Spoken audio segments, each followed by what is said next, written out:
Shalom Bapak Ibu Saudara-saudari yang saya kasihi dalam Tuhan kita Yesus Kristus. Tiba saatnya kita akan mendengarkan kebenaran firman Tuhan, namun sebelum itu mari kita menghadap Tuhan di dalam doa. Kita berdoa. Bapa kami yang berada di dalam kerajaan surga, kami sungguh bersyukur Tuhan masih menyertai kami sampai saat ini, dan kami juga bersyukur Tuhan telah mempertemukan kami untuk beribadah dan bersekutu bersama-sama pada hari ini. Tiba saatnya kami akan mendengarkan kebenaran firman-Mu. Kiranya Tuhan memberkati kami sehingga kami dapat mengerti dan paham akan kebenaran firman Tuhan yang disampaikan hari ini. Dan Tuhan juga memberkati hamba-Mu yang akan menyampaikannya. Kiranya dapat menyampaikan firman-Mu sesuai dengan kebenaran-Mu ya Bapa. Terima kasih Tuhan, terima kasih. Hanya di dalam nama Tuhan Yesus Kristus kami berdoa. Haleluya, amin. Ya Bapak Ibu Saudara-saudari, seperti tema yang sudah ditentukan yaitu pelayanan Kristen di masa pandemi, dan nats yang diambil yaitu Amsal pasal 14 ayat 18 yang berkata demikian, orang yang tak berpengalaman mendapat kebodohan, tetapi orang yang bijak bermahkotakan pengetahuan. Sekali lagi, orang yang tak berpengalaman mendapat kebodohan, tetapi orang yang bijak bermahkotakan pengetahuan. Ya, subtema yang saya tentukan yaitu bijak dalam melakukan pelayanan. Bapak Ibu Saudara-saudari yang terkasih dalam Tuhan kita Yesus Kristus, mendengar kata bijak, kita tentu akan mengarah kepada sikap seseorang yang menjadi teladan dalam kebijakannya yang mungkin kita kenal atau ketahui dalam kehidupan kita sehari-hari. Kita pasti memiliki gambaran seperti apa orang yang bijak itu. Kata bijak di sini berarti bahwa sikap yang selalu mengandalkan akal budinya dan pandai dalam bertingkah laku serta mahir dalam melakukan sesuatu hal. Dalam menghadapi kehidupan masa kini, kita dituntut untuk menjadi lebih bijak dalam segala hal, baik itu bijak dalam mengatur keuangan, bijak dalam mengambil keputusan yang ada, bijak dalam bersikap, bijak dalam melontarkan kata-kata, dan masih banyak lagi tuntutan bijak dalam kehidupan kita. Tidak terlepas juga kita sebagai seorang hamba Tuhan harus bijak dalam mengayomi jemaat ataupun bijak dalam melakukan pelayanan dalam kehidupan pelayanan kita. Kita bisa melihat betapa rumitnya kehidupan banyak orang pada saat ini. Dalam kehidupan pelayanan pun ada dampak dari pandemi yang saat ini terjadi. Dan puji Tuhan beberapa minggu belakangan kita sudah diizinkan untuk beribadah di gereja. Ibadah di gereja juga tentu harus dilakukan secara bijaksana, seperti kita diharuskan untuk menjalankan protokol kesehatan dan ibadah dibagi menjadi beberapa sesi. Melihat realita di lapangan saat ini menjadikan banyak jemaat yang memang sudah rindu beribadah bersama-sama dengan senang bisa beribadah kembali. Dan ada juga jemaat yang enggan untuk beribadah bersama-sama dikarenakan takut akan merabaknya virus yang sedang marak saat ini. Berlaku bijak dalam menghadapi masa pandemi saat ini sangat diperlukan, mengingat kondisi badan kita yang harus sehat dan tentu iman kita juga harus kuat. Sebagai seorang hamba Tuhan, pelayanan yang dilakukan pada masa pandemi ini harus benar-benar efektif dan dilakukan secara bijaksana.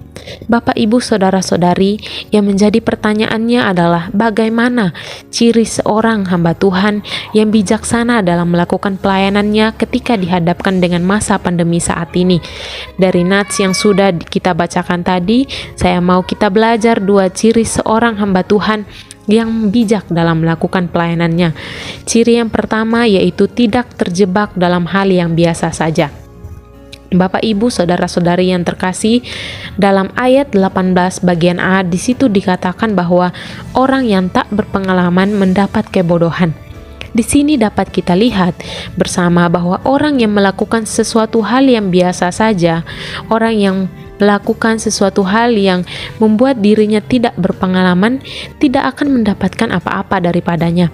Sebagai seorang hamba Tuhan, kita tidak bisa hanya bertahan melakukan pelayanan yang biasa saja, atau bahkan kita malah terjebak di dalam pelayanan yang seperti itu-itu saja, apalagi di tengah pandemi saat ini. Kita perlu untuk melakukan terobosan baru dalam pelayanan. Seperti yang kita lihat saat ini bahwa sudah ada Zoom untuk beribadah bersama, ada juga yang menggunakan live streaming, dan sebagainya yang berbasis online. Namun bagaimana jika kita sebagai seorang hamba Tuhan yang memiliki jemaat yang bisa dikatakan gaptek atau gagal paham teknologi? Tentu mereka akan kesusahan dalam beribadah, apalagi kalau tempat mereka kesusahan jaringan. Kita perlu menjadi seorang hamba Tuhan yang tidak hanya berbicara dari mimbar saja, tetapi mau ikut serta dalam pelayanan seperti perkunjungan jemaat atau kegiatan-kegiatan yang melibatkan tidak terlalu banyak orang, tetapi tetap firman Tuhan itu dapat disampaikan. Karena seperti firman Tuhan yang berkata bahwa di mana 2-3 orang berkumpul, di situ roh Tuhan hadir. Kita harus benar-benar memperhatikan bagaimana kondisi jemaat kita saat kita melakukan sebuah pelayanan. Ya, saya memberikan kesaksian sedikit. Pada saat pelayanan magang saya kemarin, saya hanya ikut 1 kali saja beribadah bersama di gereja, dan minggu berikutnya kami harus ibadah di rumah karena ada surat edaran bahwa ibadah di gedung gereja tidak diperbolehkan atau ditutup sementara. Sebagai pihak gereja, tentu akan mengupayakan agar jemaatnya tetap mendengarkan firman Tuhan.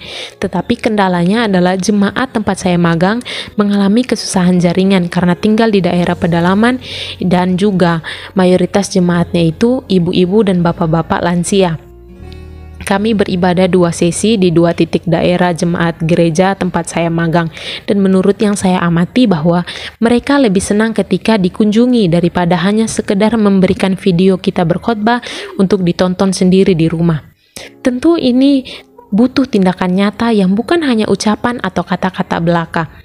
Kita harus mengerti benar bahwa jerih payah yang sudah kita lakukan akan mendatangkan keuntungan, baik itu bagi diri kita sendiri maupun bagi orang-orang yang bisa dilawat oleh firman Tuhan yang kita sampaikan. Akan menjadi hal yang sia-sia ketika kita hanya berbicara saja tanpa melakukannya dalam kehidupan pelayanan kita. Bapak, Ibu, Saudara-saudari, seperti yang tertulis dalam Amsal pasal 14 ayat 23, di situ dikatakan bahwa dalam tiap jerih payah ada keuntungan, tetapi kata-kata belaka mendatangkan kekurangan saja. Tentu di setiap pelayanan yang kita lakukan, kita harus melibatkan Tuhan di dalamnya, karena Kristus harus menjadi pusat pemberitaan kita kepada jemaat maupun orang-orang di sekitar kita. Apalah gunanya kita melakukan setiap pelayanan tanpa melibatkan Tuhan di dalamnya? Dalam kita melakukan pekerjaan Tuhan, tentu Tuhan juga kita libatkan dalam pelayanan kita, dan pelayanan kita benar-benar berkenan sehingga menjadi berkat bagi orang lain. Bapak, Ibu, Saudara-saudari, dalam Mazmur 90 ayat 17 di situ dikatakan bahwa kiranya kemurahan Tuhan Allah kami atas kami, dan teguhkanlah perbuatan kami, ya perbuatan tangan kami teguhkanlah itu. Kita seharusnya meminta agar kemurahan Tuhan akan terus menyertai kita, dan kita juga mau untuk mengandalkan Dia dalam kehidupan pelayanan kita. Tuhan berkenan untuk meneguhkan setiap perbuatan kita dalam pekerjaannya, asalkan kita mau benar-benar mengandalkan Tuhan dalam pelayanan kita dan menjadikan Dia sebagai pusat pelayanan yang kita lakukan. Bapak, Ibu, Saudara-saudari, itu tadi poin yang pertama, dan kita masuk kepada poin yang kedua, memiliki pengetahuan yang datang dari Allah. Bapak, Ibu, Saudara-saudari yang terkasih, ciri yang kedua ini menjadi seorang hamba Tuhan yang memiliki pengetahuan yang datang dari Allah. Ada seorang bapak yang setia dalam pelayanannya baik di gereja maupun di masyarakat. Dia mengatakan kepada saya bahwa pengetahuan akan pikiran manusia saja, pengetahuan yang kita miliki, yang kita peroleh dari belajar saja, tidak akan cukup untuk kita menyampaikan firman Tuhan. Kita butuh hikmat yang datang daripada Allah. Kita memang harus belajar banyak tentang banyak hal, tetapi hikmat yang dari Allah itulah yang akan memampukan kita untuk menyampaikannya sehingga orang yang mendengarkan dapat mengerti dengan baik dan benar-benar paham dengan apa yang kita sampaikan. Orang yang bijak bermahkotakan pengetahuan. Ya, pengetahuan di sini berarti lihai, terampil, hikmat, tahu atau mengerti. Kemampuan kita sendiri saja tidak cukup ketika kita melakukan pelayanan. Kita perlu untuk berhikmat dalam melakukannya. Amsal Salomo mengatakan bahwa takut akan Tuhan adalah permulaan pengetahuan. Ketika kita takut akan Tuhan dan berlaku bijak, maka kita sudah memahkotai diri kita sendiri dengan pengetahuan. Hikmat adalah kehormatan bagi orang bijak, dan orang yang bijak akan memandang pengetahuan yang dari Tuhan itu menjadi suatu hal yang paling membanggakan dalam kehidupan mereka. Orang bijak akan terus berjuang untuk memperoleh pengetahuan yang benar itu, karena daripadanya lah orang bijak akan dihormati dan menerima pujian. Hikmat bukan saja dibenarkan tetapi juga dimuliakan. Namun, kita perlu ingat bahwa tujuan kita untuk memperoleh pengetahuan yang berasal dari Allah itu bukanlah untuk menjadi kemegahan bagi diri kita sendiri, bukan agar kita menerima pujian atas diri kita, tetapi biarlah hikmat yang kita peroleh membawa kemuliaan dan pujian hanya bagi Allah. Selain hikmat yang berasal dari Allah, dalam pelayanan juga masukan dari orang lain sangat kita butuhkan. Dalam Amsal 13 ayat 10 bagian B, di situ dikatakan, tetapi mereka yang mendengarkan nasihat mempunyai hikmat. Bapak, Ibu, Saudara-saudari, kita tidak hanya berpatokan kepada maunya kita saja, pemikiran kita sendiri, tetapi kita juga mau untuk mendengar nasihat yang diberikan oleh orang lain. Karena ketika kita menjadi seorang hamba Tuhan, kita mau menjadi seorang hamba Tuhan yang bijaksana, kita tentu mau untuk mendengar nasihat dari orang lain yang dinilai mampu untuk menjadi masukan yang membangun dan tentunya memuliakan Tuhan.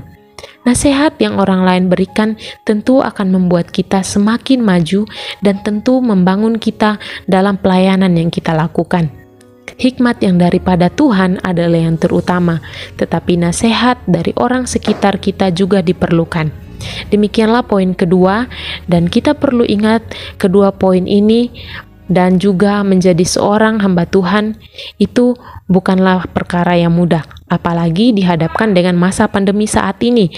Tidak cukup hanya dengan berbicara di atas mimbar saja, tetapi kita perlu untuk melakukan suatu pergerakan yang bijaksana. Menjadi seorang hamba Tuhan yang bijaksana, kita juga harus mengandalkan setiap peluang baik yang ada dan melakukannya dengan takut akan Tuhan serta dengan segenap hati. Untuk itu, Bapak, Ibu, Saudara-saudari, mari kita menjadi seorang hamba Tuhan yang mau mengambil resiko dan bijaksana dalam kita melakukan setiap pelayanan kita, dalam kita memanfaatkan setiap peluang baik yang ada. Kita harus terus mengandalkan Tuhan dalam setiap pelayanan kita. Ya, demikianlah firman Tuhan yang dapat saya bagikan kepada kita pada pagi hari ini. Tuhan Yesus memberkati kita semua. Mari kita tutup di dalam doa. Kita berdoa. Bapa kami yang berada di dalam kerajaan surga, kami sungguh bersyukur Tuhan untuk firman Tuhan yang telah disampaikan kepada kami. Kiranya Tuhan memampukan kami untuk kami melakukannya dalam kehidupan pelayanan kami ke depannya, dan biarlah nama Tuhan saja yang terus dipermuliakan dari pelayanan kami. Ibadah kami selanjutnya kami serahkan ke dalam tangan pengasihan-Mu ya Bapa. Hanya di dalam nama Yesus Kristus kami berdoa kepada Bapa di surga. Haleluya. Amin.